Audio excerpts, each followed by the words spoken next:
اشہد ان لا الہ الا اللہ وحدہ لا شریک لہ واشہد ان محمدا عبدہ ورسولہ اما بعد فاعوذ باللہ من الشیطان الرجیم بسم اللہ الرحمن الرحیم الحمد للہ رب العالمین الرحمن الرحیم مالک یوم الدین ایاک نعبد و ایاک نستعین اہدنا الصراط المستقیم صراط الذین انعمت علیہم صراط الذین انعمت علیہم غیر المغضوب علیہم ولا الضالین وَمَن يُطِعِ اللَّهَ وَالرَّسُولَ فَأُولَٰئِكَ مَعَ الَّذِينَ أَنْعَمَ اللَّهُ عَلَيْهِم مِّنَ النَّبِيِّينَ وَالصِّدِّيقِينَ وَالشُّهَدَاءِ والصالحین وحسن اولئک رفیقا ذلک الفضل من اللہ فکفی باللہ علیما۔ یہ سورۃ النساء کی آیت نمبر 70 اور 71 ہے۔ اس میں اللہ تعالیٰ فرماتا ہے اور جو بھی اللہ کی اور اس رسول کی اطاعت کرے تو یہ وہ لوگ ہیں جو ان لوگوں کے ساتھ ہوں گے جن پر اللہ نے انعام کیا ہے، یعنی نبیوں میں سے، صدیقوں میں سے، شہیدوں میں سے اور صالحین میں سے، اور یہ بہت ہی اچھے ساتھی ہیں۔ آگے اللہ تعالیٰ فرماتا ہے اگلی آیت میں، یہ اللہ کا خاص فضل ہے اور اللہ علم ہونے کے لحاظ سے کافی ہے۔ سامعین کرام، سورۃ النور کی آیت نمبر 56 آیت استخلاف کے سلسلہ میں گزارش ہے کہ اس کا اولاً اطلاق روحانی یا الہامی خلفاء پر ہوتا ہے، اور ہونا بھی چاہیے، کیونکہ اصل خلفاء وہی ہوتے ہیں جن کو اللہ تعالیٰ بذریعہ وحی و الہام کھڑا کرتا ہے، یا وہ جو روح القدس پا کر کھڑے ہوتے ہیں، جیسا کہ حضور اسلام اسی آیت استخلاف کے حوالہ سے تحفہ گل الربیہ روحانی خزائن جلد 17 صفحہ 123 پر اس طرح فرماتے ہیں، اور من جملہ دلائل قویہ قطعیہ کے جو اس بات پر دلالت کرتی ہیں جو مسیح موعود اسی امت محمدیہ میں سے ہوگا۔ قرآن کریم کی یہ آیت ہے، وَعَدَ اللَّهُ الَّذِينَ آمَنُوا مِنكُمْ وَعَمِلُوا الصَّالِحَاتِ لَا يَسْتَخْلِفَنَّهُمْ فِي الْأَرْضِ كَمَا اسْتَخْلَفَ الَّذِينَ مِن قَبْلِهِمْ، یعنی خدا تعالیٰ نے ان لوگوں کے لیے جو ایماندار ہیں اور نیک کام کرتے ہیں وعدہ فرمایا ہے جو ان کو زمین پر انہی خلیفوں کی مانند جو ان سے پہلے گزر چکے ہیں خلیفہ فرمائے گا۔ اس آیت میں پہلے خلیفوں سے مراد حضرت موسیٰ علیہ السلام کی امت میں سے خلیفے ہیں، جن کو اللہ تعالیٰ نے حضرت موسیٰ علیہ السلام کی شریعت کو قائم کرنے کے لیے پے در پے بھیجا تھا، اور خاص کر کسی صدی کو ایسے خلیفوں سے جو دین مصوی کے مجدد تھے خالی نہیں جانے دیا۔ ہم دیکھتے ہیں حضور سامنے اس ایت استخلاف کی تشریح میں مسیح موعود کے سلسلے میں فرمایا ہے کہ وہ اسی امت میں سے ہوگا۔ حضور اسلام اس ایت کو مسیح عیسیٰ ابن مریم پر لگا رہے ہیں اپنے الفاظ میں، اور اسے یعنی مسیح عیسیٰ ابن مریم کو لوگوں نے کھڑا نہیں کرنا، بلکہ وہ روح القدس پا کر کھڑا ہوگا۔ ثانیاً سامعین کرام، ایت استخلاف کا اطلاق ان انتخابی خلفائے راشدین پر بھی ہوتا ہے جو کسی نبی کے بعد بذریعہ انتخاب کھڑے ہوتے ہیں۔ مثال کے طور پر آن حضرت صلی اللہ علیہ وآلہ وسلم کے بعد چاروں خلفائے راشدین اور اموی خلیفہ راشد اور دوسری صدی ہجری کے مجدد حضرت عمر بن عبدالعزیز رحمہ اللہ تعالی وغیرہ ان خلفاء میں شامل ہیں، جن کے متعلق ہم کہہ سکتے ہیں کہ یہ ایت استخلاف کے مطابق خلیفے تھے۔ اسی طرح حضرت امام مہدی و مسیح موعود علیہ السلام کے بعد کھڑے ہونے والے خلیفہ راشد حضرت خلیفۃ المسیح اول رضی اللہ تعالی عنہ بھی اسی ایت کے مصداق تھے۔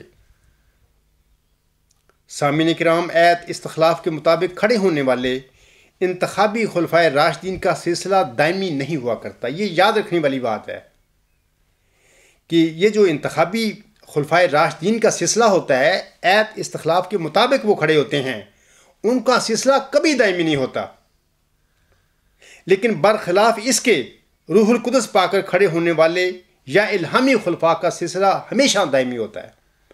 وہ ازل سے لے کر اب تک چلتا رہے گا۔ آدم سے وہ شروع ہوا یہ سلسلہ، اور یہ سلسلہ چلتا چلا جا رہا ہے اور قیامت تک چلتا رہے گا۔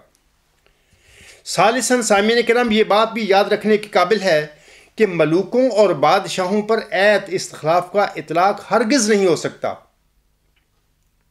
جیسا کہ حضور صلی اللہ علیہ وسلم فرماتے ہیں، افسوس کہ ایسے خیال پر جمنے والے خلیفہ کے لفظ کو بھی جو استخلاف سے مفہوم ہوتا ہے تدبر سے نہیں سوچتے، کیونکہ خلیفہ جانشین کو کہتے ہیں، اور رسول کا جانشین حقیقی معنوں کے لحاظ سے وہی ہو سکتا ہے جو ذلی طور پر رسول کے کمالات اپنے اندر رکھتا ہو۔ اس واسطے رسول کریم نے نہ چاہا کہ ظالم بادشاہوں پر خلیفہ کا اطلاق ہو، کیونکہ خلیفہ در حقیقت رسول کا ذل ہوتا ہے۔ شہادت القرآن روحانی خزائن جلد 6 صفحہ 353۔ رسولوں کے ذل وہ ہوتے ہیں سامعین کرام جو رسولوں کی تعلیم اور ان کے عملی نمونوں کی پیروی کرتے ہیں، نہ کہ وہ جو رسول کی تعلیم کے برخلاف امتوں اور جماعتوں کو گمراہ کرنا شروع کر دیں۔ وہ ذل نہیں کہلاتے، نہ ہو سکتے ہیں رسولوں کے۔ اسی طرح حضور صاحب ملفوظات جلد 4 صفحہ 383 پر فرماتے ہیں، خلیفہ کے معنی جانشین کے ہیں جو تجدید کرے، جو تجدید دین کرے، نبیوں کے زمانے کے بعد جو تاریکی پھیل جاتی ہے اس کو دور کرنے کے واسطے جو ان کی جگہ آتے ہیں ان کو خلیفہ کہتے ہیں۔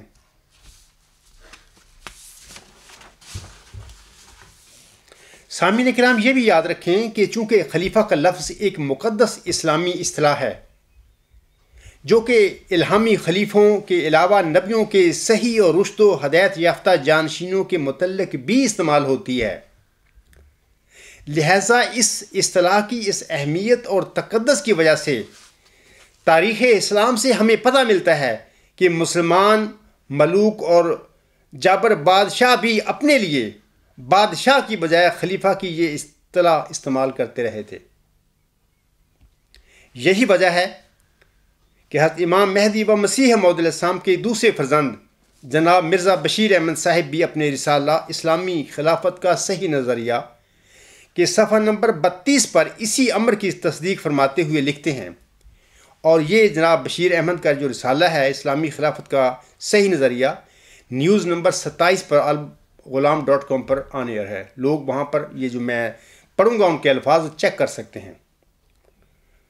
وہ لکھتے ہیں، اور بنو امیہ اور بنو عباس کے خلفاء جو خلافت راشدہ کے بعد برسر اقتدار آئے، سب اسی نو یعنی ملوکیت میں داخل تھے، گو وہ غلط طور پر خلیفہ بھی کہلاتے رہے، جس کی وجہ سے کئی غلط فہمیاں پیدا ہوئیں۔ سامعین کرام، اب سوال یہ ہے کہ اگر بنو امیہ اور بنو عباس نے خلیفہ کے لفظ کو مس یوز کیا تھا اپنی ملوکیتوں اور بادشاہتوں کو دوام اور دینے کے لیے اور مستحکم کرنے کے لیے، تو پھر اب جماعت احمدیہ میں ایسا کیوں نہیں ہو سکتا؟ یہاں جماعت احمدیہ میں پھر کچھ لوگ جو نام نہاد لوگ ہیں، جو ملوک ٹائپ ہیں، بلکہ ملوکوں سے بھی بدتر، وہ بھی اپنے لیے لوگوں کو مرعوب کرنے کے لیے یہ اسلامی مقدس اصطلاح جو خلیفہ کی ہے وہ اپنے کے لیے استعمال کر سکتے ہیں، اور وہ کر رہے ہیں۔ سامعین کرام، خاکسار نے گزشتہ خطبہ جمعہ میں حضور صاحب کے لیکچر لاہور اور لیکچر سیالکوٹ کے دو حوالوں کی حقیقت پر روشنی ڈالی تھی۔ لیکچر لاہور میں حضور صاحب نے یہ جو فرمایا تھا کہ اس کے بعد کسی دوسرے مسیح کو قدم رکھنے کی جگہ نہیں، میں نے گزشتہ خطبہ میں سامعین کو بتایا تھا کہ حضور السلام کی دوسرے مسیح سے کیا مراد تھی۔ میں نے وضاحت کی ہے پچھلے خطبہ جمعہ میں، اور میں یہاں پر سرسری طور پر بتا دیتا ہوں کہ اس سے حضور صاحب کی مراد ایک تو یہودیوں کا وہ مسیح ہے جو ابھی تک اس کی وہ انتظار کر رہے ہیں، وہ آئے گا اور ان کو دنیا کی بادشاہت دے گا۔ دوسرا عیسائیوں کا وہ مسیح عیسیٰ ابن مریم جو ان کے خیال کے مطابق زندہ آسمان پر چلا گیا، خدا کا نعوذ باللہ بیٹا تھا، اس نے آخری زمانہ میں آنا ہے۔ دوسرا وہ حضور صاحب فرما رہے ہیں اس کے متعلق۔ تیسرا، مسلمان جو غلطی فہمی سے یہ سمجھ بیٹھے ہیں کہ مسیح عیسیٰ ابن مریم زندہ ہو کر آسمان پر چلے گئے تھے، اب وہ آخری زمانے میں آسم کی پیشگوئی کے مطابق دنیا میں غلبہ اسلام کے لیے نزول فرمائیں گے۔ ایک حضور صاحب کی مراد مسیحوں سے جن کے متعلق حضور نے فرمایا کہ کسی دوسرے مسیح کو قدم رکھنے کی جگہ نہیں، یہ مسیح مراد تھے۔ اور میں نے سامعین کرام یہ بھی بتا دیا تھا کہ حضور صاحب کے اس فکرہ کو قادیانی خلفاء اور بطور خاص جناب خلیفہ ثالث صاحب نے کس طرح مس یوز کیا تھا۔ انہوں نے حضور صاحب کے اس فکرے کو مس یوز کرتے ہوئے اس فکرہ سے ختم مسیحیت کے غلط معانی نکال کر اور ان معانی کو حکم و عدل کی طرف منسوب کرتے ہوئے احمدی اور دیگر لوگوں میں یہ گمراہی اور بدعت پھیلائی کہ حضرت مرزا صاحب علیہ السلام آخری مسیح تھے اور اب آپ کے بعد احمدی سلسلہ میں کسی مسیح کے آنے کی کوئی گنجائش نہیں۔ یہ جو ان کا 3 اہم خطبات جو ہیں، ان کا یہ تینوں خطبات جو ہیں نیوز نمبر 67 پر الغلام.com جو ویب سائٹ پر آن ایئر ہے، لوگ وہاں پر یہ دوبارہ ان کے یہ خطبات پڑھ سکتے ہیں اور دیکھ سکتے ہیں اور غور کر سکتے ہیں کہ یہ جو میں باتیں کر رہا ہوں بالکل انہوں نے فرمائی ہیں۔ میں نے ایک بات یہ بھی یاد رکھیں سامعین کرام کہ یہ جو میں بتاتا ہوں متقی احمدیوں کے لیے، یہ جو میں بتاتا ہوں متقی احمدیوں کے لیے یقیناً لمحہ فکریہ ہوں گی یہ باتیں، لیکن وہ بیچارے احمدی جو تقوی سے خالی ہیں یا جنہیں اجلاسوں میں ڈال کر اور عقیدت کے دے کر پلا کے عقیدتوں کے نشے پلا کے جن کو تقوی سے محروم کر دیا گیا ہے، ان پر میری ان باتوں کا شاید نہ ہی اثر ہو، کیونکہ ان میں اپنا ذہن ہی نہیں ہے، وہ اپنے سوچنے اور سمجھنے کی صلاحیتیں تقوی کے ختم ہونے سے زائل کر بیٹھے ہیں۔ میں نے گزشتہ خطبہ جمعہ میں افرادی جماعت کو یہ بھی بتایا تھا کہ حضور صاحب نے لیکچر لاہور میں اپنے بیان فرمودہ فکرہ اس کے بعد کسی دوسرے مسیح کو قدم رکھنے کی جگہ نہیں کی تشریح و تفسیر اپنے اگلے لیکچر سیالکوٹ میں یہ کہہ کر فرما دی تھی کہ میرے بعد امام بھی ہوں گے اور مسیح بھی، مگر بطور میرے ذل کے۔ خلیفہ ثالث صاحب نے اپنے مذکورہ خطبہ 19 مئی 1978 میں حضور صاحب کے ان الفاظ کا ذکر تو کیا تھا، لیکن ذکر کرتے وقت بھی وہ یہ جھوٹ بول گئے کہ حضور صاحب نے اپنے بعد بطور ذل کے صرف خلفاء کا ہی ذکر کیا تھا، یہ بھی انہوں نے جھوٹ بول دیا، اور دیدہ و دانستہ مسیح کا ذکر انہوں نے نہیں کیا تھا۔ یہ چیک کر لیں نیوز نمبر 67 پہ۔ اسی طرح خاکسار نے گزشتہ خطبہ جمعہ میں یہ ذکر بھی کیا تھا سامعین کرام کہ حضور سامنے اپنے لیکچر سیالکوٹ میں فرمایا ہے کہ آپ مجدد صدی بھی تھے اور مجدد الف آخر بھی۔ خلیفہ ثالث صاحب نے اس فکر کو بھی مس یوز کرتے ہوئے اس کا یہ مطلب نکال کر کہ حضور صاحب ہی آخری 1000 سال کے مجدد ہیں، لہٰذا اب احمدی سلسلہ میں کوئی مجدد بھی نہیں آئے گا۔ خاکسار نے اپنے گزشتہ خطبہ جمعہ میں مجدد الف آخر کی وضاحت کر دی ہے بڑی تفصیل کے ساتھ۔ جناب خلیفہ ثالث صاحب نے یہ سارے جھوٹ بولے اور احمدیوں میں فکری گمراہی پھیلائی، اور پھر یہ بھی کہ یہ سارے جھوٹ، گناہ اور گمراہی تو خود ان کی اپنی ایجاد اور اپنی خود ساختہ تھی، لیکن وہ اسے منسوب کر رہے ہیں حضرت حکم و عدل کی طرف۔ حالانکہ امر واقعہ یہ ہے کہ حضرت حکم و عدل علیہ السلام کے مذکورہ فکرہ کے نہ یہ معانی اور مطالب ہیں، اور نہ ہی آپ کا اس جھوٹ اور گمراہی سے کوئی تعلق تھا۔ بعض اوقات اکثر ہوتا ہے نا کہ شاطر لوگ جو ہوتے ہیں دوسروں کے کندھوں پر بندوقیں رکھ کر چلاتے ہیں۔ منافق اور جھوٹے قسم کے لوگوں کا یہ رویہ ہوتا ہے کہ دوسرے لوگوں پر کہ کندھوں پر بندوق رکھ کے چلانا، یہ کام جناب خلیفہ ثالث صاحب نے کیا ہے۔ بنے پھرتے تھے یہ خلیفۃ المسیح ثالث، یعنی حضرت امام مہدی و مسیح موعود کے خلیفہ بنے ہوئے تھے کہ تیسرے خلیفہ ہوں، میں جانشین ہوں، لیکن ان کے کندھوں پر بندوق رکھ کر چلا رہے ہیں، یعنی گمراہی پھیلاتے پھر رہے ہیں، ان کے حوالے سے یہ جرائم کرتے پھر رہے ہیں۔ اب میں آتا ہوں سامعین کرام جناب خلیفہ ثالث صاحب کہ 19 مئی 1978 کے خطبہ جمعہ کی طرف، جو کہ نیوز نمبر 67 پر آن ایئر ہے۔ آپ خطبہ میں کہتے ہیں کہ حضرت مسیح موعود علیہ السلام نے ہمارے سامنے یہ تعلیم رکھی ہے کہ امت محمدیہ میں صرف وہ شخص نبی کا نام پا سکتا ہے جسے اللہ تعالیٰ نے محمد صلی اللہ علیہ وآلہ وسلم کے ذریعے سے نبی کا نام دیا ہو۔ چنانچہ جب ہم قرآن کریم اور آن حضرت صلی اللہ علیہ وآلہ وسلم کے ارشادات کا مطالعہ کرتے ہیں تو ہمارے سامنے یہ بات آتی ہے کہ آپ نے اپنے ارشادات میں صرف ایک شخص کے متعلق نبوت کا لفظ استعمال کیا ہے، یعنی ساری امت محمدیہ میں صرف ایک شخص کے متعلق نبوت کا لفظ استعمال کیا گیا ہے، اور وہ مسیح موعود ہے جس کے آخری زمانے میں آنے کے متعلق خبر دی گئی تھی۔ 3 اہم خطبات، یہ نیوز نمبر 67 صفحات 22 اور 23 پر ان کے یہ الفاظ ہیں۔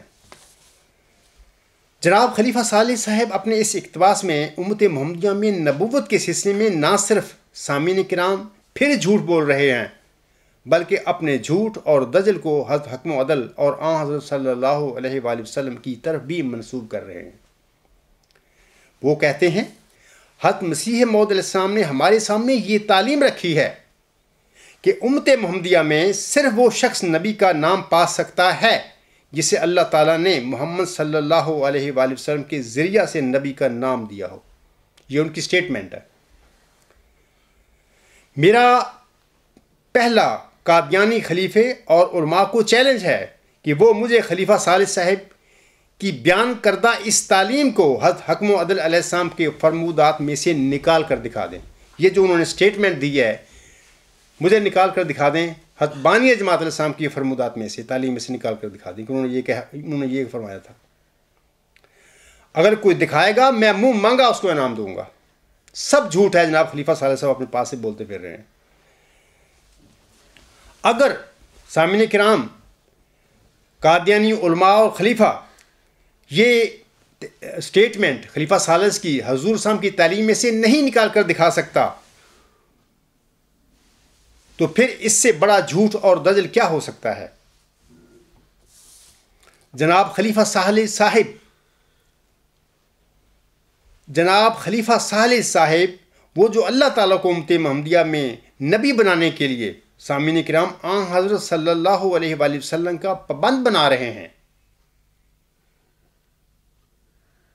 انا للہ و انا الیہ راجعون، یہ اس پر پڑھا جا سکتا ہے۔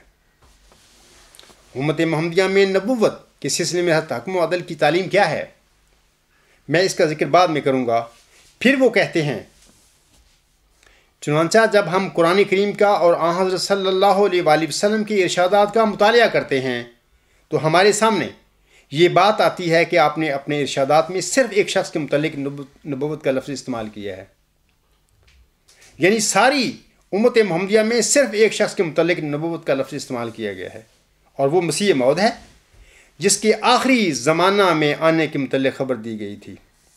یہ ان کی سٹیٹمنٹ ہے، آپ یہ بھی چیک کر سکتے ہیں. سامعین کرام کو واضح رہے کہ یہ بات تو درست ہے. ہمارے نبی صلی اللہ علیہ وآلہ وسلم نے اپنے بعد مسیح عیسیٰ ابن مریم کے متعلق نبی اللہ کے الفاظ استعمال فرمائے ہوئے ہیں. یہ بات بالکل درست انہوں نے کی ہے. لیکن میں اس کے متعلق کہنا چاہتا ہوں کہ حضور علیہ السلام نے یا آن حضرت صلی اللہ علیہ وسلم نے یہ لفظ مسیح عیسیٰ ابن مریم کے متعلق اس لیے فرمائے تھے نبی کے کہ اللہ تعالیٰ کو علم تھا، اور اللہ تعالیٰ نے یہ لفظ اپنے پیارے نبی صلی اللہ علیہ وسلم کے منہ سے نکلوائے تھے. اور اس لیے نکلوائے تھے کہ اللہ کو علم تھا کہ میرے پیارے نبی کی امت میں ختم نبوت کا ایک بد اور فاسد عقیدہ پیدا ہونا ہے. اس عقیدے کی تکذیب اور تردید کے لیے اللہ تعالیٰ نے اپنے پیارے نبی صلی اللہ علیہ وسلم کے منہ سے مسیح عیسیٰ ابن مریم کے متعلق نبی اللہ کے الفاظ نکلوا دیے تھے. اور اس کا مطلب ہرگز نہیں کہ امت محمدیہ میں صرف ہم نے جس کے متعلق نبی کا لفظ کہہ دیا تھا وہی ایک نبی ہوگا. یہ بات بالکل غلط ہے. میں اس کا آگے جا کے آپ لوگوں کو بتاتا ہوں. اور یہ بھی یاد رکھیں کہ یہ جو یہودی لوگ ہیں ان کے متعلق اللہ تعالیٰ سورۃ البقرہ میں آیت نمبر 43 میں فرماتا ہے وَلَا تَلْبِسُوا الْحَقَّ بِالْبَاطِلِ وَتَكْتُمُوا الْحَقَّ وَأَنْتُمْ تَعْلَمُونَ. یعنی یہودیوں کے متعلق اللہ تعالیٰ فرماتا ہے اور جانتے بوجھتے ہوئے حق کو باطل کے ساتھ نہ ملاؤ اور نہ حق کو جانتے بوجھتے ہوئے چھپاؤ. یہ یہودیوں کا شیوا تھا اس زمانے میں کہ وہ یہی کام کیا کرتے تھے. کوئی تھوڑی سی سچی بات لے لی اور پھر اس میں بہت سارا جھوٹ ملا کے گڑبڑ کر دیا. اور یہی کام آپ دیکھ لیں کہ جناب خلیفہ ثالث بھی اپنی زندگی میں یہ کرتے رہے ہیں، اور تقریباً اللہ ماشاء اللہ سارے یہ کام کر رہے ہیں. یہی کام یہودیوں والے کہ یہ تو ٹھیک ہے آنسم نے فرمایا تھا، یہ تو بس سچ بات کہہ دی، لیکن اس کے آنسم کا یہ فکرے کا حوالہ دے کر ان کی طرف یہ اپنی بات کو پھیر رہے ہیں، اپنا ایک نتیجہ پھیر رہے ہیں کہ آنسم جس کو آنسم نے فرمایا تھا نبی وہی نبی امت میں ہوگا. بس یہ جھوٹ مطلب کہ آنسم کی طرف ہی منسوب کر رہے ہیں.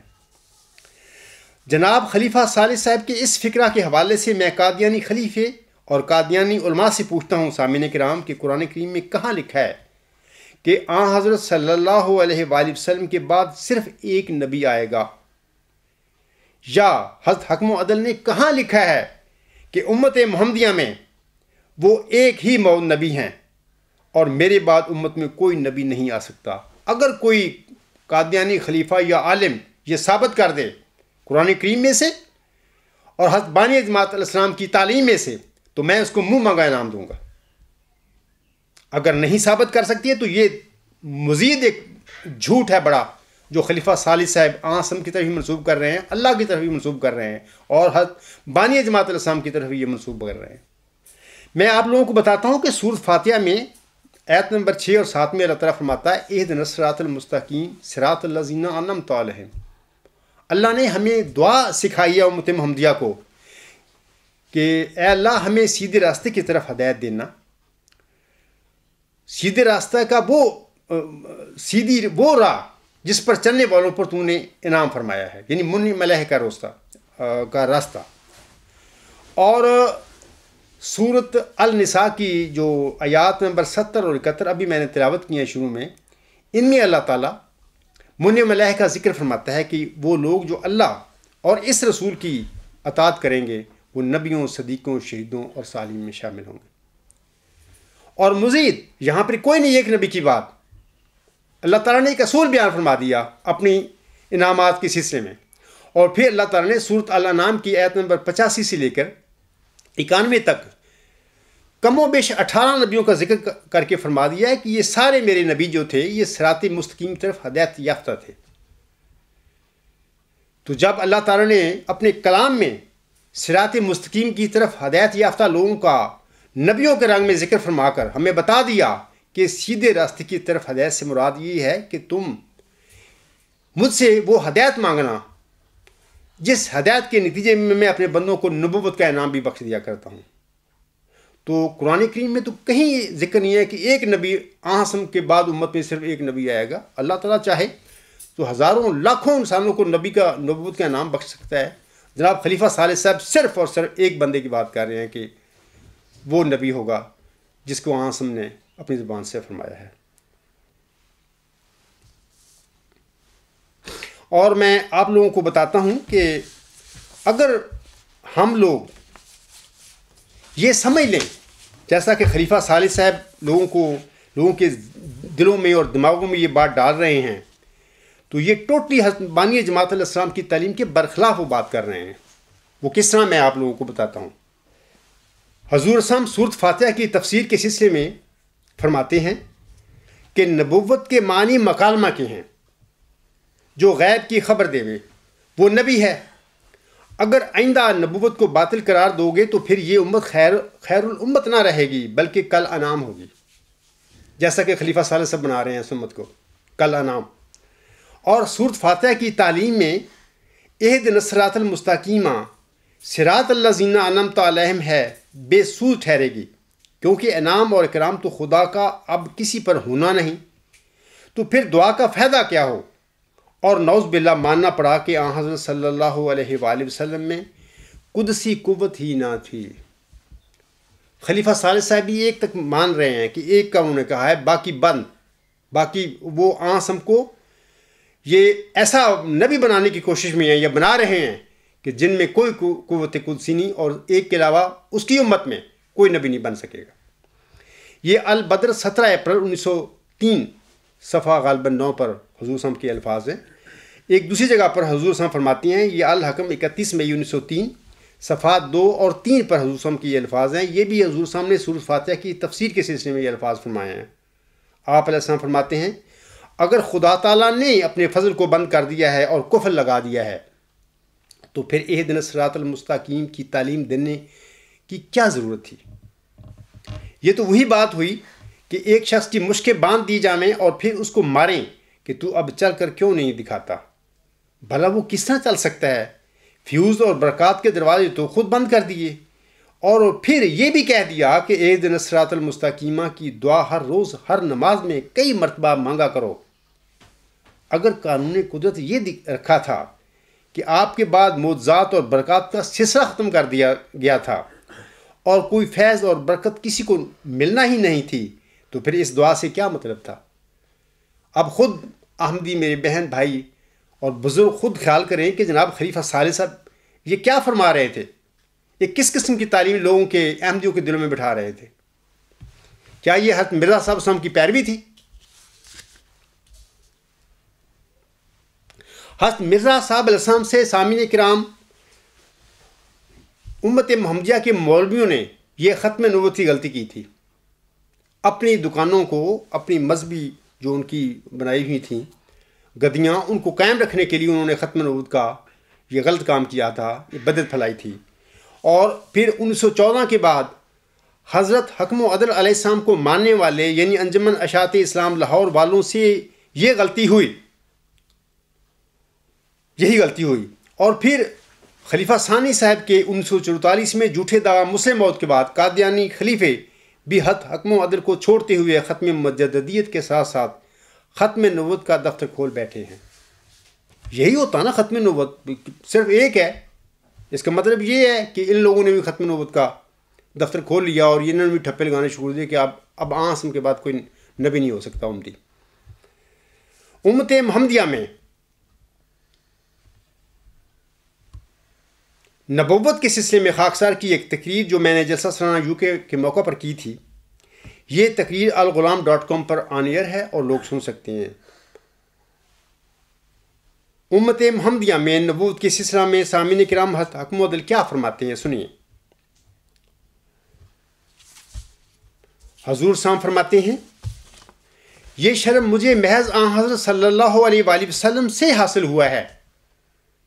اگر میں آن حضرت صلی اللہ علیہ وآلہ وسلم کی امت نہ ہوتا اور آپ کی پیروی نہ کرتا تو اگر دنیا کے تمام پہاڑوں کے برابر میرے اعمال ہوتے تو پھر بھی میں کبھی یہ شرف مکالمہ و مخاطبہ نہ پاتا۔ مکالمہ و مخاطبہ کا شرف سے مراد ہے کہ نبوت کا انعام، کیونکہ حضور صاحب فرماتے ہیں آگے، کیونکہ بجز محمدی نبوت کے سب نبوتیں بند ہیں، شریعت والا نبی کوئی نہیں آ سکتا، اور بغیر شریعت نبی ہو سکتا ہے مگر وہ جو پہلے امتی ہو۔ اب تو حضور صاحب تو فرما رہے ہیں کہ نبی ہو سکتا ہے، صرف ایک نہیں کہا فرمایا کہ جو آنسم نے فرمایا تو وہی ہوگا، وہ تو فرماتے ہیں کہ نبی ہو سکتا ہے، بغیر شریعت کے ہو سکتا ہے، ایک کیا لاکھوں کروڑوں ہو سکتے ہیں۔ آگے حضور فرماتے ہیں حضور صاحب، بس اسی بنا پر میں امتی بھی ہوں اور نبی بھی۔ تجلیات الہیہ روحانی خزائن جلد 20 صفحہ 411 تا 412۔ یہ دوسرا جو حوالہ ہے حضور صاحب کا حقیقت الوحی روحانی خزائن جلد 22 صفحہ 29 تا 30 پر یہ حضور صاحب کے الفاظ ہیں۔ آپ علیہ السلام فرماتے ہیں وہ ختم الانبیاء بنے، یعنی آن صلی اللہ علیہ وآلہ وسلم، مگر ان معنوں سے نہیں کہ آئندہ اس سے کوئی روحانی فیض نہیں ملے گا، بلکہ ان معنوں سے کہ وہ صاحب خاتم ہے، بجز اس کی مہر کے کوئی فیض کسی کو نہیں پہنچ سکتا، اور اس کی امت کے لیے قیامت تک مکالمہ اور مخاطبہ الہیہ کا دروازہ کبھی بند نہیں ہوگا۔ یہ مکالمہ و مخاطبہ الہیہ کا جو ہے یہ دروازہ ہے، یہ کیا ہے؟ یہ امتی نبوت کا دروازہ ہی تو ہے، یہ کبھی بند نہیں ہوگا قیامت تک۔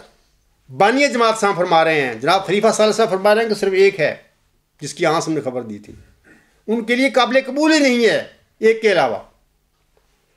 آگے حضور صاحب فرماتے ہیں اور بجز اس کے کوئی نبی صاحب خاتم نہیں، ایک وہی ہے جس کی مہر سے ایسی نبوت مل سکتی ہے جس کے لیے امتی ہونا لازمی ہے۔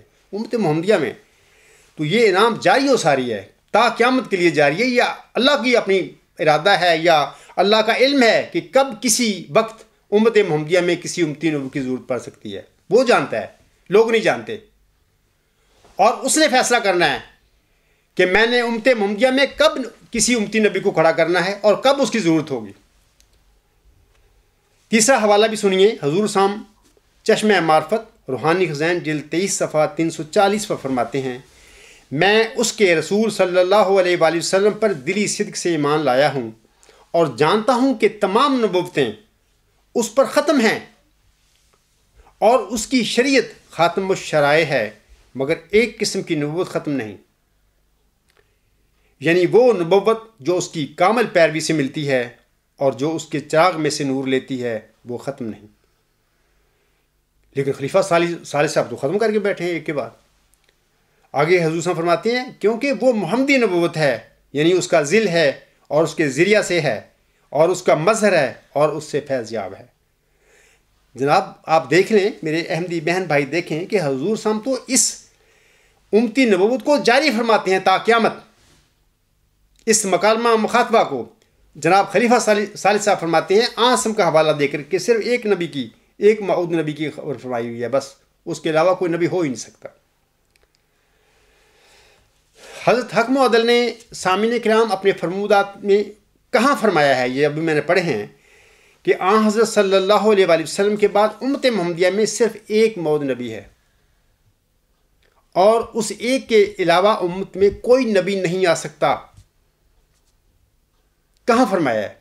مجھے قادیانی خلیفہ اور قادیانی علماء ثابت کر کے دکھائیں یہ بات۔ جناب خلیفہ صالح صاحب کا بیان کہ امت محمدیہ میں صرف ایک ہی نبی موعود ہے اور اس ایک موعود نبی کے علاوہ کوئی امتی نبی نہیں ہو سکتا، کیا قرآن کریم کی تعلیم کی کھلی کھلی تکذیب نہیں ہے؟ کیونکہ قرآن کریم میں تو اللہ تعالیٰ اس نعمت کو ہمیشہ کے لیے جاری فرماتا ہے۔ خلیفہ صاحب کہہ رہے ہیں کہ صرف ایک کا ذکر ہے، اس کا مطلب یہ وہ تو آ گیا ان سے پہلے، ان کے بعد نہیں پھر آ سکتا۔ تو یہ قرآن کریم کی تعلیم کی پیروی ہے یا اس کی تکذیب ہے؟ آپ خود فیصلہ کریں۔ اور جو سامعین کرام قرآن کریم کی تکذیب کرے اس کے متعلق حضرت حکم عدل کیا فرماتے ہیں سنیے۔ وہ اسی حوالہ میں فرماتے ہیں جو میں نے ابھی پڑھا ہے، یہ روحانی خزائن جلد 23 صفحہ 340 پر ہے، خدا اس شخص کا دشمن ہے جو قرآن شریف کو منسوخ کی طرح قرار دیتا ہے۔ تو یہ خلیفہ ثالث صاحب کیا کر رہے ہیں؟ یہ قرآن کریم کو منسوخ نہیں کر رہے۔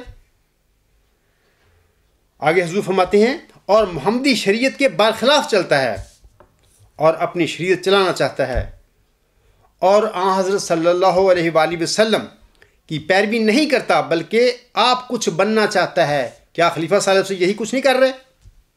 اپنی زندگی میں انہوں نے یہی کچھ نہیں کیا؟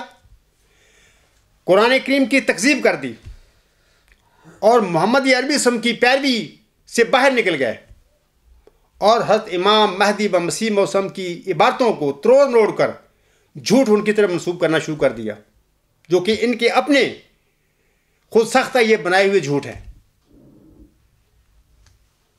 خلیفہ ثالث صاحب اپنے مذکورہ خطبہ جمعہ میں آگے فرماتے ہیں، سامعین کرام، یہ دوسری سٹیٹمنٹ اب ان کی میں پڑھنے والا ہوں۔ وہ کہتے ہیں اور یہ وہ مسیح ہے جو ایک ہی وقت میں مسیح بھی ہے اور مہدی بھی ہے۔ اس کا مطلب یہ تھا کہ ایک ہی وجود میں دو روحانی حیثیتیں پائی جائیں گی۔ صفحہ 22 پہ ان کے الفاظ ہیں، نیوز نمبر 67 پر۔ ان الفاظ میں جناب خلیفہ ثالث صاحب احمدیوں کو کیا پیغام دے رہے ہیں؟ سنیے، وہ کہہ رہے ہیں احمدیوں کو کہ مسیح اور مہدی ایک ہی وجود ہیں، دو نہیں ہیں۔ اور دوسرا وہ کہتے ہیں کہ احمدی سلسلہ میں اب کسی اور مسیح نے نہیں آنا۔ حالانکہ میں نے گزشتہ خطبہ جمعہ میں بھی ان کے اس جھوٹ کا پول کھولا تھا، تکذیب اس کی میں نے بتایا تھا کہ جناب بالکل یہ خلیفہ ثالث صاحب کا قطعی طور پر سفید جھوٹ ہے جو لوگوں کے آگے بولتے پھر رہے ہیں۔ سامعین کرام، آسم کا فرمانا کہ ان کی ایک حدیث ہے کہ وہ امت کیسے ہلاک ہو سکتی ہے جس کے اول میں درمیان میں مہدی اور آخر پہ مسیح عیسیٰ ابن مریم ہوں گے۔ امام مہدی کے بعد، امام مہدی حضرت مرزا غلام سم تھے، ان کے بعد آسم نے ایک مسیح عیسیٰ ابن مریم کی خبر دی ہے، تو وہ کیسے ہو سکتا ہے کہ حضرت امام مہدی و مسیح موسم کے بعد وہ مسیح عیسیٰ ابن مریم نزول نہ فرمائے؟ ظاہر ہے اس نے جماعت احمدیہ میں نزول فرمانا ہے۔ دوسرا، میں نے گزشتہ خطبہ جمعہ میں بھی ذکی غلام کے متعلق الہامی بشارتیں پڑھ کر سنائی تھیں، دو، ایک 20 فروری 1886 کی الہامی پیش گوئی اور دوسرا ایک الہامی شعر جو اللہ تعالیٰ نے محمدی مریم حضرت مرزا غلام صاحب کو مخاطب کر کے فرمایا تھا، زی درگاہ خدا مردے بسات اعزاز می آید، مبارک بادت اے مریم کے عیسیٰ باز می آید۔ خدا کی درگاہ سے ایک مرد بڑے اعزاز کے ساتھ آتا ہے، اے مریم تجھے مبارک ہو کہ عیسیٰ دوبارہ آتا ہے۔ جناب خلیفہ ثالث صاحب تو کہہ رہے ہیں کہ صرف ایک ہی مسیح ہے، وہ مہدی بھی ہے، وہ مسیح بھی ہے، ایک ہی وجود ہے۔ تو یہ عیسیٰ جس کی اللہ تعالیٰ محمدی مریم کو بشارت دے رہا ہے، یہ کہاں جائے گا؟ تو یہ ان لوگوں کے جماعت میں تو اب ان کے کنٹرول میں، ان کی اقتداء میں، ان کی خلافتیں نام نہاد ہیں، ان میں تو نہیں پھر آ سکتا، ان تو بند کر دیا ہے۔ آگے میں بتاتا ہوں کہ مسیح ابن مریم کے نزول کے بارے میں حکمہ عدل کے میں نے 5 اقتباسات گزشتہ خطبہ جمعہ میں پڑھ کے آپ لوگوں کو سنائے تھے، جن میں وہ خود فرما رہے ہیں کہ میرے بعد مسیح عیسیٰ ابن مریم آئیں گے۔ اور جب مولویوں نے ان پر اعتراض کیا تھا کہ جناب وہ حدیثوں میں جو مسیح عیسیٰ ابن مریم ہے اس کی جو علامتیں ہیں وہ تو آپ پر صادق نہیں آتی، تو حضور صاحب نے فرمایا تھا کہ ہاں بالکل میرے بعد وہ مسیح عیسیٰ ابن مریم بھی آ سکتا ہے، میری غلامی پر آئے گا، جس پر حدیثوں کی جو علامتیں ہیں مسیح عیسیٰ ابن مریم کو اس پر صادق آ جائیں گی۔ تو خلیفہ ثالث صاحب کہہ رہے ہیں کہ نہیں، ہو ہی نہیں سکتا، اب کسی مسیح کی ضرورت ہی نہیں، نہ اس سلسلے میں آنا ہے۔ اب احمدی خود فیصلہ کر لیں کہ یہ قادیانی خلیفے جو یہ دعویٰ رکھتے ہیں کہ وہ خدا کے بنائے ہوئے خلیفے ہیں، کیا یہ حضرت حکم و عدل علیہ السلام کی تعلیم کی پیروی کرنے والے ہیں، یا کہ اپنی خاندانی مذہبی حکومت کو مستحکم اور دوام دینے کے لیے حضرت حکم و عدل کے نام پر جھوٹ اور گمراہیاں پھیلاتے پھر رہے ہیں؟ فیض صاحب نے کیا خوب کہا ہے، ہم ایسے سادہ دلوں کی نیاز مندی سے بتوں نے کی ہیں جہاں میں خدائیاں کیا کیا۔ یہ بت ہیں، بن بیٹھے ہیں خلیفے اور آقا اور مقتدا، لیکن ہیں یہ بت اور خدائیاں کرتے پھر رہے ہیں ان لوگوں پر جو حضرت بانی جماعت علیہ السلام کی محبت میں، عقیدت میں فنا ہو گئے۔ میں اب لوگوں کو بتاتا ہوں آخر پہ کہ قادیانی یہ خلافت جو ہے اس کی حقیقت کیا ہے، یہ کیا ہے؟ کیا یہ خلافت ہے؟ کیا یہ خلافت راشدہ ہے؟ کیا یہ خلافت منہاج نبوت ہے؟ یا کہ کچھ اور چیز ہے؟ سامعین کرام، یہ قادیانی خلیفے، یہ قادیانی خاندانی خلیفے نہ قدرت ثانیہ کے مظاہر ہیں اور نہ ہی خدا کے بنائے ہوئے خلیفے ہیں۔ یاد رکھیں، بات نوٹ کر لیں، یہ نہ قدرت ثانیہ کے مظاہر ہیں اور نہ ہی یہ خدا کے بنائے ہوئے ہیں، بلکہ یہ تو انتخابی خلیفے بھی نہیں ہیں۔ اگر میرے سادہ اور معصوم احمدی بہنوں، بھائی اور بزرگ مجھ سے سچی بات سننا چاہیں تو میں انہیں کہوں گا کہ یہ خاندانی خلیفے اسلامی ملوکوں اور بادشاہوں سے بھی بدتر فراڈی خلیفے ہیں۔ آپ پوچھیں گے کہ وہ کیسے یہ فراڈی خلیفے ہیں؟ آپ سوال کر سکتے ہیں مجھ سے، تو میں آپ سب کو اس کی وجہ بتاتا ہوں کہ یہ کیسے فراڈی خلیفے ہیں۔ میں ایک دلیل دیتا ہوں آپ لوگوں کو، آپ اس کو جھٹلا کے دکھائیں۔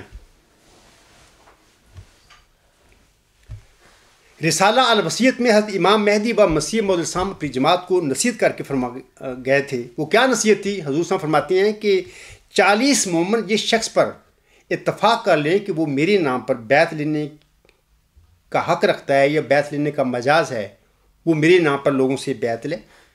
اور اس طرح یہ جو میں دین اسلام کی خدمت اور اشاعت اور غلبے کا جو مشن لے کر چل رہا ہوں، میرے بعد اس مشن کو بھی اس طرح چلانا۔ اور حضور سامنے یہ فرما دیا کہ اور یہ کام کرنا اس وقت تک جب تک کوئی خدا سے روح القدس پا کر کھڑا نہیں ہوتا۔ یہ رسالہ الوصیت کی تحریر ہے، پڑھ لیں وہاں سے۔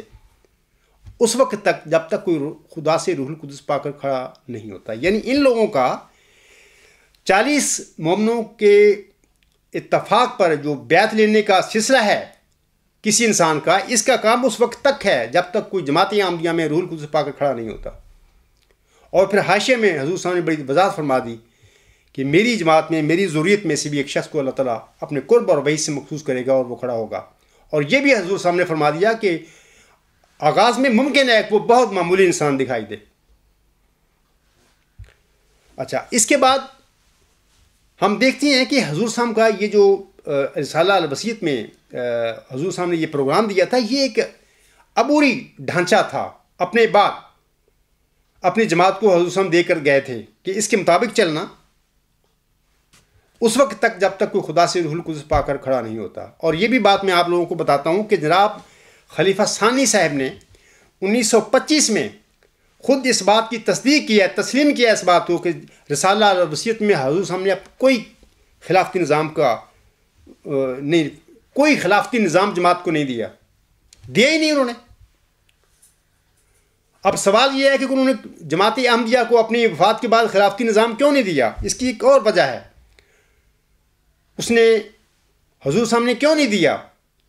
کیونکہ حضور صاحب کو پتہ تھا کہ میرے بعد ظاہر ہونے والا میرا، اس زمانے میں 1905 تک وہ سمجھتے تھے کہ وہ میرا بیٹا مبارک احمد ہے، مسلم موعود ذکی غلام، لیکن وہ تو بعد میں فوت ہوا۔ لیکن 1905 کی بات ہے جب رسالہ الوصیت لکھ رہے تھے تو انہوں نے خلافتی نظام نہیں دیا جماعت کو، اس لحاظ سے، اس وجہ، اس ڈر سے کہ وہ خلافتی نظام میرے آئندہ بیٹے کے لیے کہ کربلا نہ بنا دے، میدان کربلا نہ بنا دے، اس کے لیے نہ بن جائے۔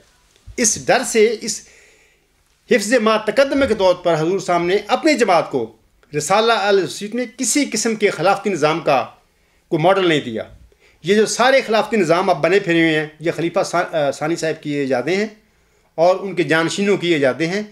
حضرت بانی جماعت الاسلام کا اس خلافتی نظام سے کوئی تعلق نہیں ہے۔ اور خلیفہ ثانی نے 1925 میں اس بات کو تسلیم کیا کہ الوصیت میں حضور صاحب نے کسی قسم کا خلافتی نظام کا ذکر نہیں فرمایا ہے، نہ جماعت کو دیا ہے۔ سامعین کرام، اللہ تعالیٰ نے 22 دسمبر 1983 میں ایک مبارک سجدہ میں اپنی قدیم سنت کے مطابق خاکسار کو اپنی رحمت اور اپنے فضل کا نشان بنانے کی خبر دی تھی۔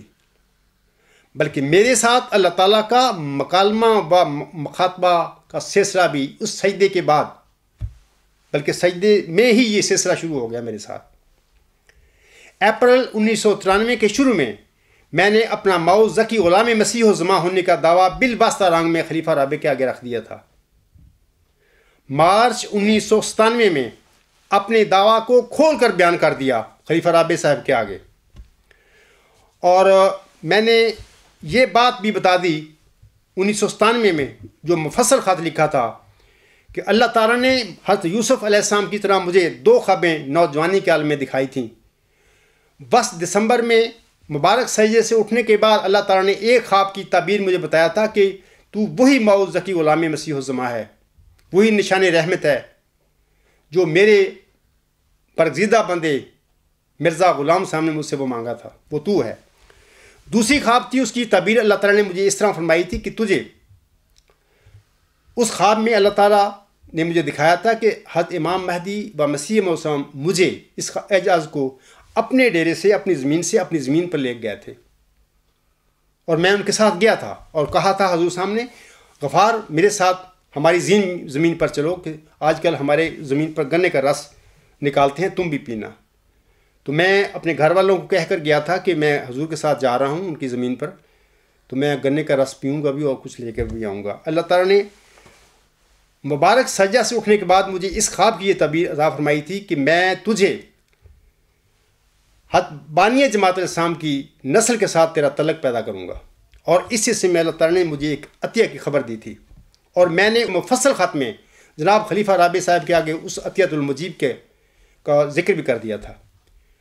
اور خلیفہ صاحب نے 1997 میں میرے خط جاننے کے بعد اپنی بیٹی کا پھر رشتہ طے کیا ہوا تھا. پہلے اس کے مطابق انہوں نے وہ رشتہ کیا، لیکن ان کی بیٹی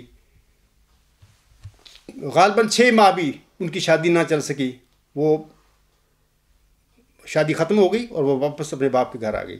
بہرحال جب وہ بچی ان کی واپس آئی تو جناب خلیفہ رابع صاحب پہلی دفعہ جماعت احمدیہ میں شدید بیمار ہو گئے، اور 3 ہفتے وہ مسجد میں نماز پڑھنے کے لیے نہیں گئے تھے. وہ کہتے تھے کہ میں اس قابل نہیں ہوں کہ میں نماز پڑھا سکوں. یہ وہ سارا صدمہ تھا، ان کو پتہ لگ گیا تھا کہ جناب یہ بندہ تو میری بیٹی بھی واپس آ گئی ہے، یہ تو بندہ سچا ثابت ہو رہا ہے. بعد میں اپنے خطبہ جمعہ مورخہ 12 دسمبر 1997 میں جناب مرزا منصور احمد صاحب کی وفات کا ذکر کرتے ہوئے اپنی جانشینی کے سلسلے میں فیملی مجلس انتخاب کی رہنمائی کرنا، یعنی خلیفہ رابع صاحب کا، اور اس فیملی مجلس انتخاب کو جناب مرزا منصور احمد کا بطور جانشین بنائے جانے کا اشارہ انہوں نے دے دیا.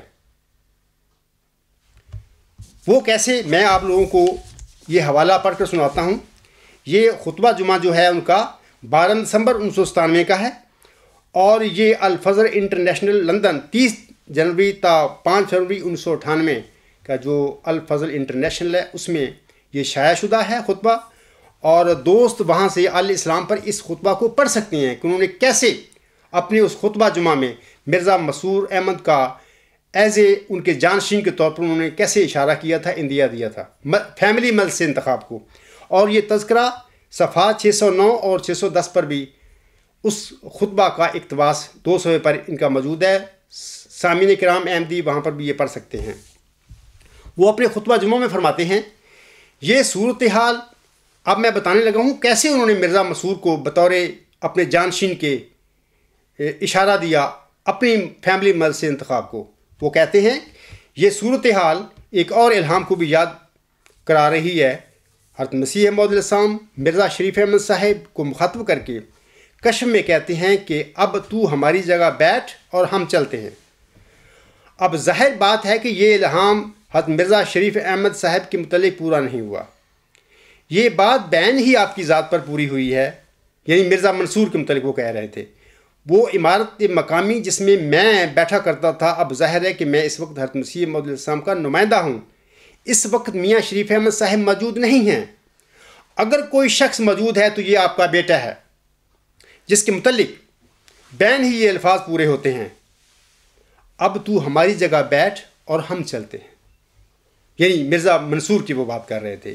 یقیناً آپ کا ایک مقام تھا اور حضرت مسیح موعود علیہ السلام کی پیشگوئی سے وہ مقام بنا ہے اور ابھرا ہے، اور آئندہ آنے والی تاریخ نے ثابت کر دیا ہے کہ آپ کا وجود ایک مبارک وجود تھا جسے حضرت مسیح موعود علیہ السلام کا روحانی بیٹا ہونے کا شرف بھی حاصل ہے. جو کچھ بھی اپنے بیٹے کے متعلق دیکھا وہ ان کی بیٹی کے متعلق پورا ہوا.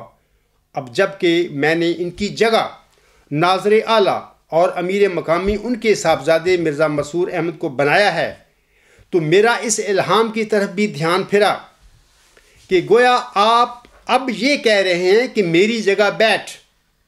یہ ساری باتیں ہمیں یقین دلاتی ہیں کہ ہر صاحبزادہ مرزا مسرور احمد صاحب کی روح ایک پاک روح تھی. بہت دلیر انسان، خلافت کے حق میں ایک سونتی ہوئی تلوار تھے. اب میں ساری جماعت کو ہر صاحبزادہ مرزا مسرور احمد صاحب کے لیے دعا کی طرف توجہ دلاتا ہوں. اور بعد میں، اب غور سے سنیں یہ الفاظ ان کے، اور بعد میں مرزا مسرور احمد صاحب کو متعلق بھی کہ اللہ تعالیٰ ان کو بھی صحیح جانشین بنائے. وہ تو بنا رہے ہیں اپنا جانشین اس خطبہ جمعہ میں. تو ہماری جگہ بیٹھ جا کا مضمون پوری طرح ان پر صادق آئے، اور اللہ تعالیٰ ہمیشہ خود ان کی حفاظت فرمائے اور ان کی اعانت فرمائے. اب دیکھیں کہ کیا انہوں نے اپنے 12 دسمبر 1997 کے خطبہ جمعہ میں اپنے بعد مرزا مسرور کے جانشین بننے کا اندیا نہیں دیا، اشارہ نہیں فرمایا اس فیملی مجلس سے انتخاب کو جو ان کی بنائی ہوئی ہے. آپ لوگوں کو میں ایک اور بات بتاتا ہوں کہ جب یہ 12 دسمبر 1997 کا خطبہ جمعہ انہوں نے دیا تھا، اس وقت میں اسی گھر میں رہتا تھا. میرے اس گھر میں ایسی صورتحال ہے کہ یہ ڈش نہیں، یہاں پر اس کے پروگرام نہیں آ سکتے. تو میں تو نہیں ایم ٹی اے کے یہ خطبہ سنا کرتا تھا. میرا ایک دوست اس خطبہ سننے کے بعد میرے پاس آیا. اس نے کہا کہ غفار صاحب آپ کو پتہ ہے کہ جناب خلیفہ رابع صاحب نے اپنے جانشین کا اعلان کر دیا ہے اپنے 12 دسمبر 1997 کے خطبہ جمعہ میں. میں نے کہا مجھے تو نہیں پتہ. انہوں نے کہا کہ وہ خطبہ سن لیں. اس خطبہ میں انہوں نے مرزا مسرور کا بطور جانشین واضح طور پر اشارہ دے دیا ہے، بلکہ بنا دیا ہے اس کو. اسی طرح ایک اور احمدی جو میرے کسی عزیز کو ملے اور میرے عزیز کے پوچھنے پر انہوں نے فرمایا، یہ 2000 کے آگے پیچھے کی بات ہے، میرے عزیز کے پوچھنے پر اس نے بتایا کہ جناب خلیفہ رابع صاحب کے بعد جو خلیفہ خام بننے والا ہے وہ تو مرزا مسرور احمد صاحب ہیں. اب میرا یقین، میں سامعین کرام سے پوچھتا ہوں، اپنے احمدی بھائیوں سے پوچھتا ہوں کہ میرا جو ملنے والا شخص ہے وکیل میں ہے، وہ میرے ایک عام احمدی ہے. اور اسی طرح جس احمدی نے میرے کسی عزیز کو بتایا تھا کہ اگلے خلیفہ مرزا مسرور احمد ہوں گے، وہ بھی ایک عام احمدی ہے. اگر جناب خلیفہ رابع صاحب کے 12 دسمبر 1997 کے خطبہ جمعہ کے بعد عام احمدیوں کو یہ علم ہو سکتا ہے کہ خلیفہ رابع صاحب نے اپنے خطبہ جمعہ میں جناب مرزا مسرور احمد صاحب کا بطور خلیفہ خامس ہونے کا اندیا دے دیا ہے، اشارہ دے دیا ہے، تو پھر منظور نظر تنخواہ دار ملازمین پر مشتمل کم و بیش 150 ممبران کی فیملی مجلس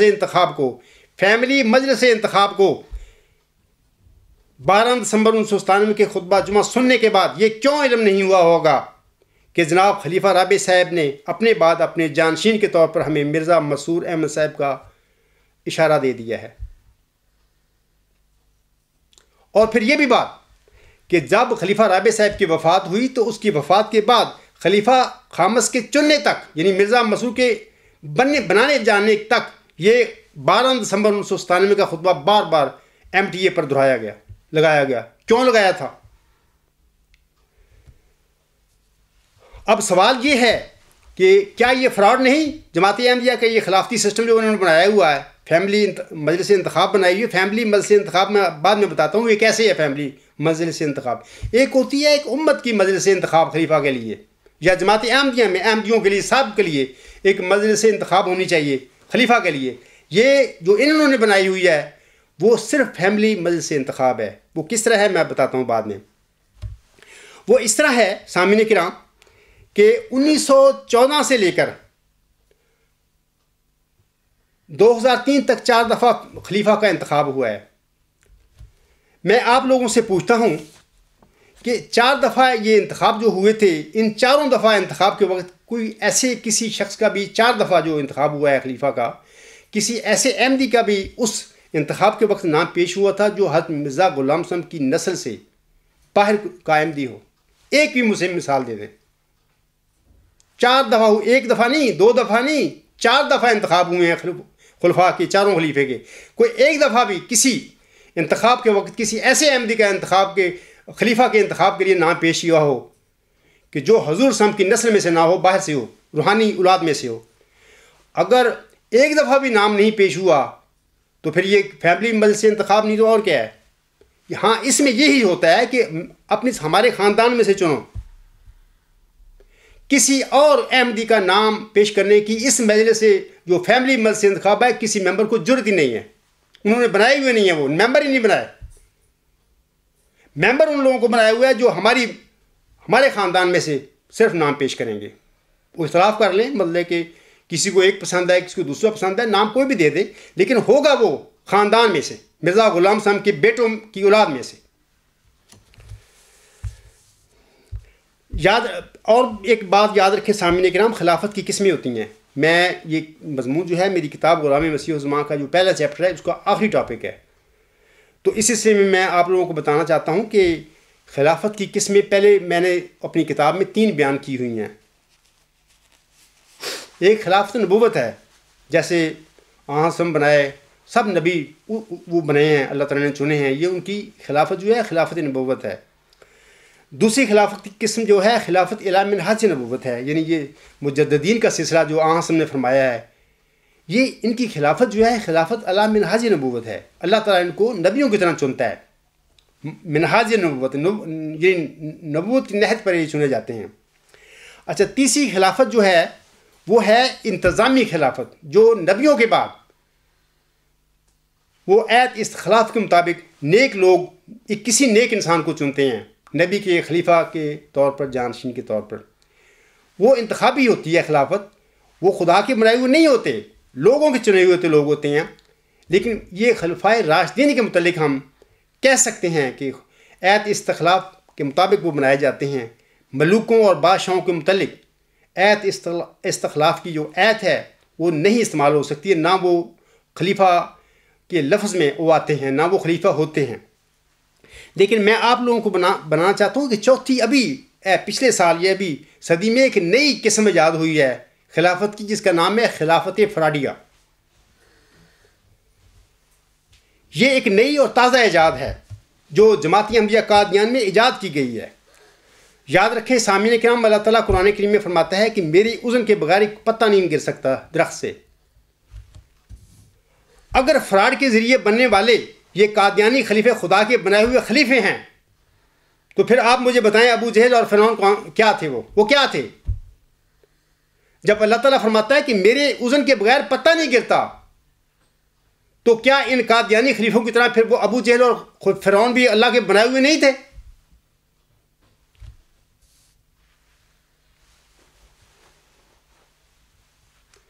مرزا مسرور احمد صاحب کو میں یہ پیغام دینا چاہتا ہوں کہ آپ بھی اسی خلافت فراڈیہ کا تسلسل ہیں. آپ کو خلیفہ راشد نہیں ہیں،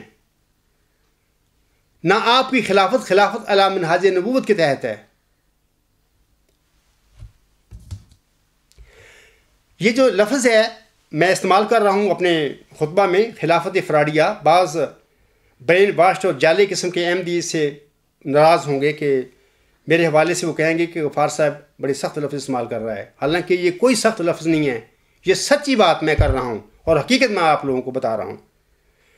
حضور صاحب اس سلسلے میں فرماتے ہیں، یاد رکھیں کہ وہ تلخ الفاظ جو اظہار حق کے لیے ضروری ہیں اور اپنے ساتھ اپنا ثبوت رکھتے ہیں، وہ ہر ایک مخالف کو صاف صاف سنا دینا چاہیے. سنا دینا نہ صرف جائز بلکہ بات وقت سے ہے، تب مداحنہ کی بلا میں مبتلا نہ ہو جائیں. ازالہ وہام روحانی خزائن جلد 3 صفحہ 114 پر حضور صاحب کے یہ الفاظ ہیں. تو بات یہ ہے کہ اگر کوئی تلخ لفظ ہے وہ اپنے ساتھ ثبوت رکھتا ہے تو وہ جائز ہے. حضور صاحب فرماتے ہیں کہ تلخ الفاظ حقیقت جو ہے ثابت شدہ اس کے لیے استعمال کرنے جائز ہیں، بلکہ ضرور استعمال کرنے چاہیے.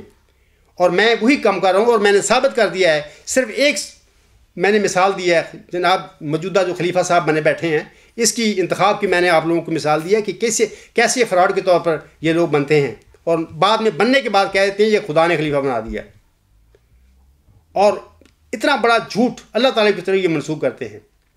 باقی میں آپ لوگوں کو بتانا چاہتا ہوں کہ یہ جو تنقید بعض لوگ کہتے ہیں کہ میں کرتا ہوں، یہ تنقید نہیں ہے. حضرت ابراہیم علیہ السلام کے دور میں جب وہ آئے تھے، اس زمانے میں اس کی قوم بتوں کی پرستش کرتی تھی. وہ بتوں کو بت سمجھ کر نہیں پوجا کرتی تھی، بلکہ وہ سمجھتی تھی صدیوں ان کا یہ ایک سلسلہ چلا ہوا تھا، ان کے ذہن میں بیٹھا ہوا تھا، یہ بٹھا دیا گیا تھا. وہ بت ان کی عقیدت میں شامل کر دیے گئے تھے. وہ سمجھتے تھے کہ واقعی یہ خدا ہیں. لیکن حضرت ابراہیم علیہ السلام نے اللہ تعالیٰ کے اذن پر ان بتوں کو توڑا اور پھر بڑے کو چھوڑ دیا قرآن کریم کے مطابق، لیکن مفسر کہتے ہیں کہ اس نے وہ جو کلہاڑے سے توڑے بت بڑے کے کاندھے پر رکھ دیا۔ بعد میں قوم اس کی مخالف ہو گئی، انہوں نے آگ میں پھینکنے کی کوشش کی وغیرہ وغیرہ۔ میں آپ لوگوں کو بتانا چاہتا ہوں کہ اگر تم لوگ جو مجھ پر کہتے ہو کہ جنبا صاحب تنقید کرتے ہیں احمدی خلفاء اور نظام پر، اگر تم اس زمانے میں ہوتے تو حضرت ابراہیم السلام پر بھی یہی الزام تم لگاتے کہ تم نے ہمارے بت توڑ دی، خدا توڑ دیے۔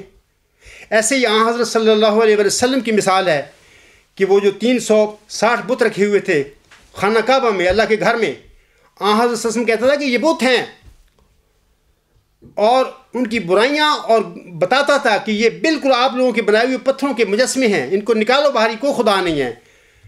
ابو جہل کی سرکردگی میں مکہ کے سردار جو تھے ابو طالب کے پاس آئے کہ اپنے بھتیجے کو روکو کہ یہ ہمارے بتوں کی کو برا بھلا کہتا ہے۔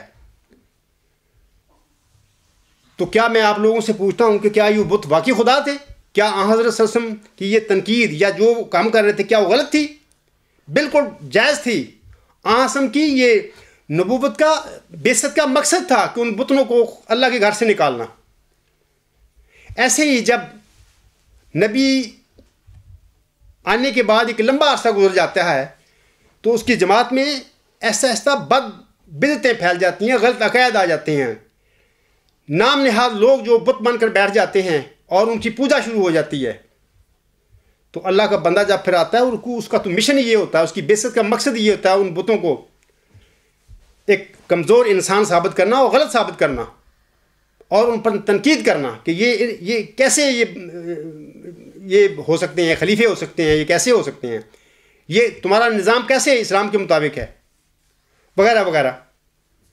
تو مجھے امید ہے کہ یہ جو میں نے آج باتیں کی ہیں، اگر کوئی احمدی سمجھتا ہے کہ میں غلط باتیں کر رہا ہوں، وہ میدان میں آئے، مجھے ثابت کر کے دکھائے کہ یہ خدا کے بنائے ہوئے خلیفے ہیں۔ یہ جو مجلس انتخاب ہے یہ فیملی مجلس انتخاب نہیں ہے، مجھے ثابت کر کے دکھائیں۔ میں نے 4 بتا دیے واقع، 4 خلیفوں کا انتخاب ہوا ہے 1914 سے لے کر آج تک 2003 تک، اور مجھے بتائیں کہ یہ فراڈی خلیفے نہیں ہیں؟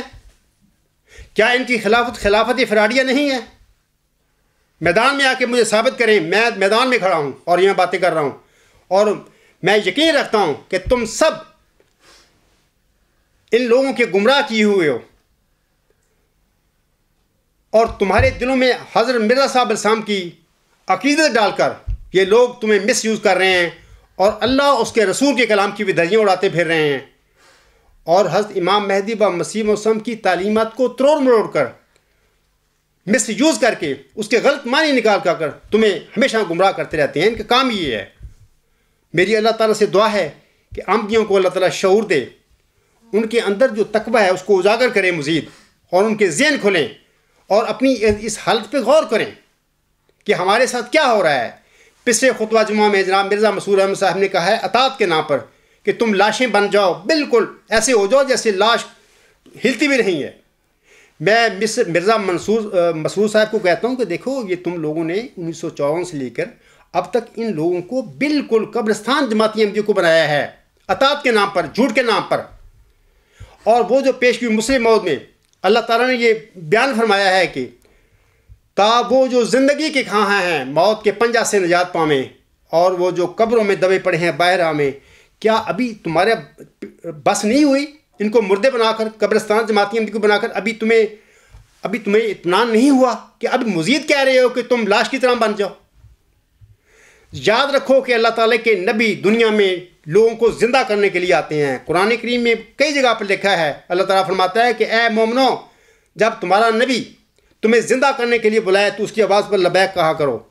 حضرت بانی جماعت علیہ السلام دنیا میں لوگوں کو زندہ کرنے کے لیے آئے تھے۔ ہمارے بزرگ آباء و اجداد مرزا غلام صاحب کی آواز پر لبیک کر زندہ ہو گئے تھے۔ فقیروں کی اور پیروں کی گدیوں سے وہ انہیں رہائی پائی تھی۔ آج اس کی اولاد خلافت کے نام پر لوگوں کو گمراہ کرتی پھر رہی ہے اور لوگوں کو زندہ درگور بناتی پھر رہی ہے۔ پچھلے خطبہ جمعہ میں مسرور صاحب نے یہی بات کہی ہے کہ جناب آپ لاش کی طرح ہو جائیں، جیسے لاش کو لوگ ہلاتے ہیں، اس میں کوئی طاقت نہیں ہوتی، اطاعت کے نام پر سب کچھ ہو رہا ہے۔ لوگوں سے سوال کا حق بھی چھین لیا۔ حالانکہ آن فرماتے ہیں السوال و نصف العلم، سوال نصف علم ہے. اور ایک اور جگہ پر فرماتے ہیں آن حضرت صلی اللہ علیہ وسلم السوال و مفتاح العلم، سوال علم کی چابی ہے. تم لوگوں نے احمدیوں سے سوال کا حق چھین کر اور اطاعت، جھوٹی اطاعت کے نام پر ان لوگوں کو زندہ لاشیں بنا دیا ہے. میری دعا ہے ان سب لوگوں کے لیے کہ اللہ تعالیٰ ان کے اندر جو تقویٰ ہے اس کو مزید بڑھائے، اور یہ سوچیں ہمارے ساتھ ان نام نہاد خلیفوں نے جو دراصل مکر اور فراڈ کے ساتھ بنتے ہیں اور کہتے ہیں کہ ہم خدا کے بنائے ہوئے ہیں، مکر کرتے ہیں. اللہ تعالیٰ ان کو ان کے چنگل سے آزادی نصیب فرمائے اور اسیر جو ہیں وہ رستگاری پا جائیں. میں اسی پر اپنے خطبے کو ختم کرتا ہوں. وآخر دعوانا ان الحمدللہ رب العالمین.